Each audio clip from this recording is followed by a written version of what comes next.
So the next thing we want to do is we want to get in behind these shutters, and they've got mud daubers and stuff.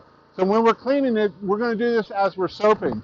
And what we're going to do is we're actually going to try to, when we're soaping, we're going to spray up in behind those shutters, and if they're running dirt, we're going to allow that to keep running. And again, I'm going to, if they have, you can see the dirt coming out of them, and I'm going to do this with this on soap.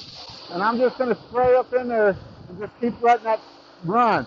Because what'll happen is, if we don't do that, and I'll even do it with this nozzle here for my second story up there. I'm going to sit there and let that run in behind there and get all that crap out in behind that shutter. And I'm going to keep running that shutter until all my crap is out of there.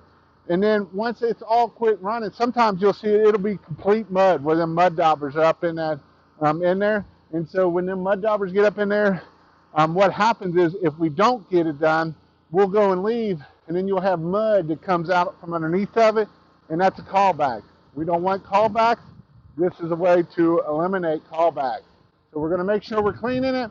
Once we go on rinse, obviously, we're just going to kind of clean them out again.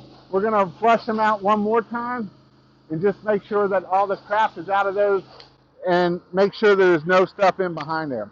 This will be a #1 callback if you got a lot of shutters and you don't get that stuff cleaned. You have to make sure that this stuff is cleaned out. See you in my next video.